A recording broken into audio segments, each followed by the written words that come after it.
The liberal media's scorn for the president is on full display. Trump's been feuding with hostile reporters during the task force briefings, and for good reason. Check out this ridiculous gotcha question. An American president loses more Americans over the course of 6 weeks than died in the entirety of the Vietnam War. Does he deserve to be reelected? So, yeah, we've lost a lot of people, but if you look at what original projections were, 2.2 million, we're probably heading to 60,000, 70,000. It's far too many. One person is too many for this. Plus, The View has a new target, Dr. Deborah Birx. The liberal host's attacking the medical expert for defending Trump. I feel like at this point she's less of a doctor and more like an elderly care nurse to this guy. Sonny, you think that Dr. Birx is part of the problem? I do. I do think she's part of the problem, and it gives me no pleasure to say that. You can't be complicit in a time like this, Dr. Birx, and so I think she has become part of the problem. Wow. All right, well, I don't think... I'm not even going to address The View, ladies. I thought that was way, way over the top. Dana, you know, I've asked my fair of gotcha questions before. I know how you play the game. That woman played it pretty well with the president. I just don't know if I could ever bring myself to ask a gotcha question like that to the President of the United States. Have you ever seen anything like that before? Do you think have I ever seen anything like that before? So I worked for a president during a time of war, torture, memos. I mean, yeah, I have seen it before. And a little bit of that is just that you get into a chance where you have the cameras on. You know, she's a reporter that's written some pretty great things. She's broken a lot of stories. She's also writing a book about the 2020 election. So I think her question about does a president like you deserve to be reelected was sort of geared towards where she's thinking and where she's spending her time. But remember that, look, at the president answered it so well. So sometimes it doesn't matter if the question is hostile. If you hit a home run, then who cares? It actually makes you look better. Can I speak to the Dr. Birx thing for a second? Way to stand up for women, ladies. I mean, wow. Okay, Joe Behar, first of all, she's trying to look like Dr. Birx with the scarf. It's a look that I can't pull off, though I would try at some point. But here's a woman whose responsibility is not to coddle anybody. She is supposed to try to manage a pandemic, and she's doing that with the commander-in-chief. So why don't we just let her do her job for as long as she needs to do it, and to do it to the best of her ability, and to do it professionally, which is what she has been doing. Yeah, she's been doing a very good job. Greg, I'm going to play some sound of another exchange. Again, just crazy, crazy commentary from the press corps. The president and Dr. Birx were asked something, and you can react to all of it. Roll that. Are you going to apologize, Yahoo? That's why you're Yahoo. Nobody knows who the heck you are. Go ahead. Let's Based go, on the Jeff. numbers I've seen, that's why nobody knows who you are, including me. Go ahead. Mr. President, Just check it again. You ought to get your facts right before you well, make we have had 14 okay, times. well, your facts are wrong.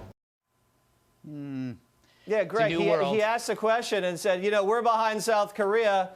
Actually, no, we're ahead of South Korea. I mean, these are the kind of things that happen a lot. Well, I mean, this is the environment. It's the gotcha question game show. But I want to tie what Olivia Nuzzi and the Birx thing have in common. So Nuzzi's question is the perfect example of media narcissism. The question, by its very nature, is guaranteeing attention back to the person asking the question. I'm sure she got DMs from Acosta and the bald guy saying, wow, that was really amazing what you did to her. But the question itself is absurd. Do you deserve to be reelected? Well, that's what the election will determine, you moron. And you can put it like, let's put it this way. Given a tornado hit your town and killed 30 people, do you deserve to be dog catcher? That's exactly how stupid her question was. Now when you focus on Birx, okay, it's called the contamination effect. The media loves to just soil her reputation because by saying, oh, if you're hanging around somebody we hate, Trump, then you are contaminated, right? They transfer the hate to her. So what about the people that Birx knows, right?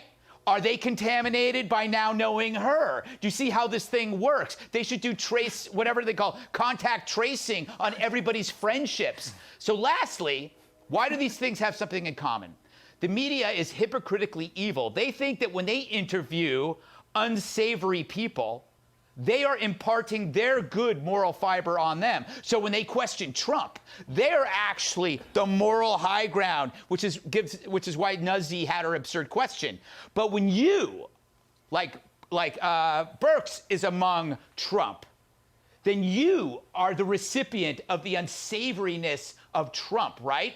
That you are now immoral by being around him. So you see the trick. Yeah. The media gets to decide who gets to impart moral value, and it's always them, but it's never you. That's a good point. Juan, what do you think?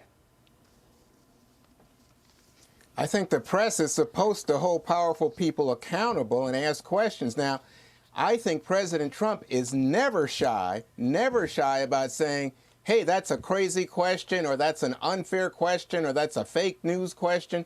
But in this instance, he didn't do that. He treated it seriously, and as Dana pointed out, he gave what I think was a pretty good answer from his perspective. He said the numbers are less than what had been projected, and then tried to take credit for it. So that's what he did. And by the way, I don't think it was a gotcha question. I think it's a real question. I think there are real questions to come, like today, about banks and even some of the borrowers upset about the SBA screw up with the computers. People can't get the loans. People are upset about, these big companies, some of these auto companies, the LA Lakers getting loans and not small business. People have legitimate questions to ask.